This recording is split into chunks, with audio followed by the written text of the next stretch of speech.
Hi guys, this is Swati. Welcome to my channel, Mathematics Teacher. So guys, ಇವತ್ತು 2 days ಬ್ಯಾಕಿಂದ H S T R ಎಕ್ಸಾಮ್ಗೆ prepare ಆಗ್ತಿದ್ದೀನಿ without TET. So TET clear ಆಗಿಲ್ಲ, even TET ಬರೀಲಿಲ್ಲ. So ಆದರೂ ಕೂಡ ಈ ಸಲ 15,000ದಿಂದ 18,000 ಪೋಸ್ಟ್ ಕಾಲ್ ಮಾಡಿದ್ರಿಂದ ಜಸ್ಟ್ ಟ್ರೈ ಮಾಡೋಣ ಅಂತೇಳಿ ಎಚ್ ಎಸ್ ಟಿ ಆರ್ಗೆ ಓದ್ತಿದ್ದೀನಿ. ಗೊತ್ತಿದೆ ಆಲ್ರೆಡಿ ಟೈಮ್ ಆಗಿದೆ, ಬಟ್ ಇನ್ನೂ ನೋಟಿಫಿಕೇಷನ್ ಬಿಟ್ಟಿಲ್ಲ. ಈ ಮಂತ್ ಎಂಡಿಂಗಲ್ಲಿ ಬಿಡ್ತಾರೆ ಅಂತ ಹೇಳ್ತಿದ್ದಾರೆ.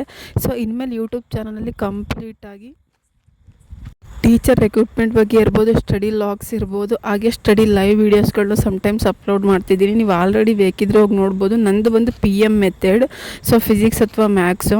ಆದರೆ ಅಪ್ ಟು ನಾನು ಫಸ್ಟ್ ಮಾರ್ನಿಂಗಿಂದ ನಾನು ಮ್ಯಾಥ್ಸ್ನ ಓದೋಕ್ಕೆ ಸ್ಟಾರ್ಟ್ ಮಾಡಿದೆ. ಸೆಟ್ ಲೆಸನ್ನು ನಿನ್ನೆ ಅರ್ಧ ಓದಿದ್ದೆ, ಹಾಗೆ ಮಾರ್ನಿಂಗ್ ಅರ್ಧ ಓದ್ಕೊಂಡೆ. ಹಾಗೆ ಸ್ವಲ್ಪ ಪ್ರಾಕ್ಟೀಸ್ ಪ್ರಾಬ್ಲಮ್ಗಳನ್ನ ಸಾಲ್ವ್ ಮಾಡ್ತಾ ಹೋದೆ. ಅದರಲ್ಲಿ 1 ಅಥವಾ 2 ಮಿನಿಮಮ್ ಐ ಥಿಂಕ್ 1 ಕ್ವಶನ್ನು 2012 ಕೇಳಿದ್ದಾರೆ ಸೆಟ್ ಲೆಸನ್ ಮೇಲೆ.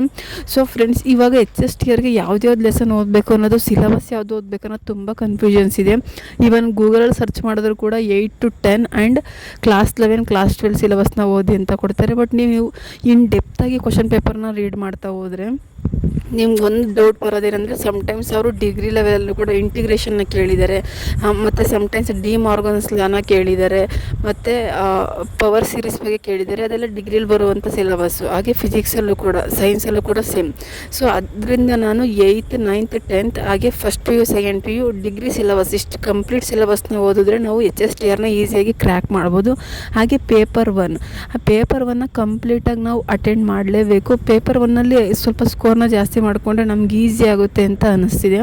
ಸೊ ಅದನ್ನು ಕವರ್ ಮಾಡ್ತಾ ಹೋಗ್ತೀನಿ. ಹಾಗೆ ನಾನು ಇವತ್ತು ಓದಿದ್ದು ಮ್ಯಾಥ್ಸು ಮತ್ತು ಸೈನ್ಸ್ ಎರಡನ್ನೂ ಬ್ಯಾಲೆನ್ಸ್ ಮಾಡಿದೆ. ಸೈನ್ಸ್ ಬಂದು 8th ಸ್ಟ್ಯಾಂಡರ್ಡ್ದು 5th ಲೆಸನ್ ಓದಿದೆ.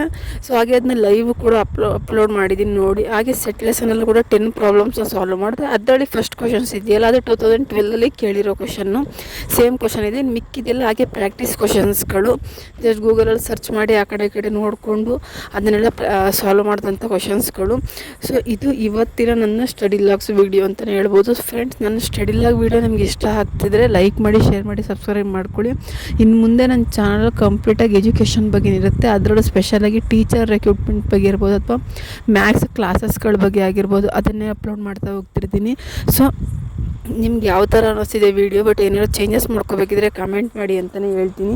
ಸೊ ಹಾಗೆ ಇಲ್ಲಿ ಬಂದು ನಾನು ಯಾವುದನ್ನೇ ಓದಿದ್ರು ಕೂಡ ಕೀ ಪಾಯಿಂಟ್ಸ್ನ ಮಾಡ್ಕೊಳ್ಳೋದು ತುಂಬ ಇಂಪಾರ್ಟೆಂಟ್. ಯಾಕಂದರೆ ಡಿವಿಷನ್ ಟೈಮಲ್ಲಿ ಎಗೇನ್ ನಾವು ಟೆಕ್ಸ್ಟ್ ಬುಕ್ ಇಟ್ಕೊಂಡು ರಿವೈಸ್ ಮಾಡೋಕ್ಕಾಗಲ್ಲ. ಸೊ ಆಲ್ರೆಡಿ ತುಂಬ ಟೈಮ್ ಕಡಿಮೆ ಇದೆ ಫ್ರೆಂಡ್ಸ್. ಯಾಕೆಂದರೆ ಒಂದು ಸಲ ನೋಟಿಫಿಕೇಷನ್ ಬಿಟ್ಟರು ಒಂದೇ ವಿತಿನ್ 90 ಡೇಸ್ ಒಳಗಡೆ ಎಕ್ಸಾಮ್ನ ಕಾಲ್ ಮಾಡ್ತಾರೆ. ಸೊ ವಿತಿನ್ 90 ಡೇಸಲ್ಲಿ ಈಸಿಯಾಗಿ ಎಚ್ ಎಸ್ ಟಿ ಆರ್ಗೆ ಪ್ರಿಪೇರ್ ಆಗೋಕ್ಕಾಗಲ್ಲ. ಸೊ ನಾವು 8th 10th ಬಂದು ತುಂಬ ಸಿಂಪಲ್ಲಾಗಿ ನಾವು ಜಸ್ಟ್ ಬೇಸಿಕ್ ಕಾನ್ಸೆಪ್ಟ್ಗೋಸ್ಕರ ಓದ್ಕೋಬೇಕು. ಹಾಗೆ next first PU, second PU and degree ಏನು ಓದ್ತೀವಲ್ಲ, ಅದನ್ನ ಪ್ರತಿಯೊಂದು ಕೂಡ ಡೆಪ್ತ್ ಕಾನ್ಸೆಪ್ಟ್ನ ಓದ್ತಾ ಹೋಗಬೇಕು. ಡೆಪ್ತ್ ಓದಿದಾಗಲೇ ಮಾತ್ರ ಅರ್ಥ ಆಗೋದು. ಹಾಗೆ ಪರ್ಸೆಂಟೇಜ್ ಏನಿದೆ, ಪರ್ಸೆಂಟೇಜ್ ಮತ್ತು ರೇಷಿಯೋಸ್ಗಳೇನಿದೆ ಅದನ್ನು ಸ್ವಲ್ಪ ನೀಟಾಗಿ ನೋಡ್ಕೋಬೇಕು. ಅದು ನಮಗೆ 8th, 9th, 10th 3ರಲ್ಲಿ ಬರುತ್ತೆ.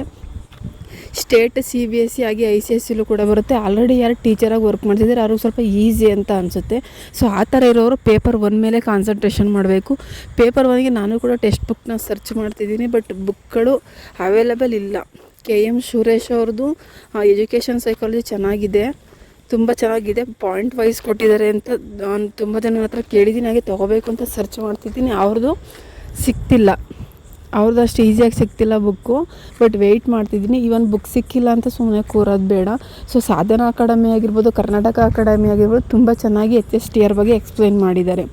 ಸೊ ಆ ವೀಡಿಯೋಸ್ಗಳನ್ನ ನೋಡ್ತಾ ಲರ್ನ್ ಮಾಡ್ತಾ ಹೋಗ್ತಿದ್ದೀನಿ. ಹಾಗೆ ನೆಕ್ಸ್ಟ್ ಬಂದು ನಾನು ಕಂಪ್ಲೀಟ್ ಇವತ್ತು ಮುಗಿಸಿದ್ದು ಕ್ಲಾಸ್ 8th ಸೈನ್ಸ್ ಕಂಪ್ಲೀಟ್ ಲೆಸನ್ನ ಮುಗಿಸಿದ್ದೀನಿ. ಆ ಲೆಸನ್ ಓದಿರೋದನ್ನು ಕೂಡ ಲೈವ್ ವೀಡಿಯೋ ಅಪ್ಲೋಡ್ ಮಾಡಿದ್ದೀನಿ, ಹೋಗಿ ನೋಡಿ. ಹಾಗೆ ಮ್ಯಾಥ್ಸಲ್ಲಿ ಬಂದು ಸೆಟ್ ಲೆಸನ್ ಮೇಲೆ 10 ಪ್ರಾಬ್ಲಮ್ ಸಾಲ್ವ್ ಮಾಡಿದ್ದೀನಿ ಅಂತ ಹೇಳಿದ್ದೀನಿ. ಅದನ್ನ ಕಂಪ್ಲೀಟಾಗಿ ಎಕ್ಸ್ಪ್ಲೈನ್ ಮಾಡಿ ಒಂದು ವೀಡಿಯೋ 14 ನಿಮಿಷದ ಒಂದು ವೀಡಿಯೋ ಅಪ್ಲೋಡ್ ಮಾಡಿದ್ದೀನಿ. ಅದನ್ನು ಕೂಡ ನೀವು ವಾಚ್ ಮಾಡ್ಬೋದು.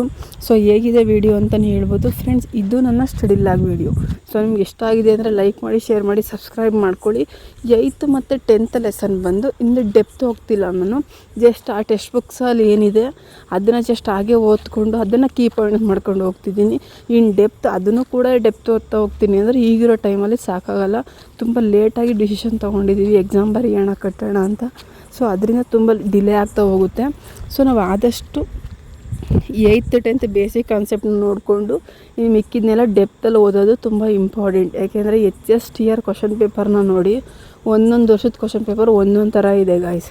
ಸೊ ನಾವು ಓದಲೇಬೇಕು, ಇನ್ನು ಡೆಪ್ತಾಗಿ ಕಾನ್ಸೆಪ್ಟನ್ನ ಕ್ಲಿಯರ್ ಮಾಡ್ಕೋಬೇಕು ಅನ್ನೋದು ಮೈಂಡಲ್ಲಿದ್ದರೆ ಓದಲೇಬೇಕು.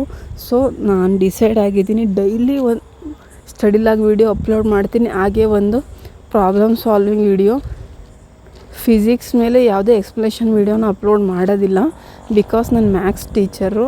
ಸೊ ಮ್ಯಾಥ್ಸ್ ಆಗಿರೋದ್ರಿಂದ ನಂಗೆ ಸ್ವಲ್ಪ ಫಿಸಿಕ್ಸ್ ಕಂಪೇರ್ ಮಾಡ್ಕೊಂಡ್ರೆ ಮ್ಯಾಥ್ಸ್ ನಂಗೆ ತುಂಬ ಈಸಿ ಅನಿಸುತ್ತೆ. ಅದರಿಂದ ಅದ್ರ ಮೇಲೆ ನಾನು ಹೆಚ್ಚಾಗಿ ಡೆಡಿಕೇಶನ್ ಆಗ್ತಾ ಹೋಗ್ತಿರ್ತೀನಿ, ನೆಕ್ಸ್ಟ್ ನನಗೆ ಫ್ಯೂಚರ್ಗೆ ಹೆಲ್ಪ್ ಆಗೋದಕ್ಕೆ. ಸೊ ಅದನ್ನು ಅಪ್ಲೋಡ್ ಮಾಡ್ತಿರ್ತೀನಿ, ನೋಡಿ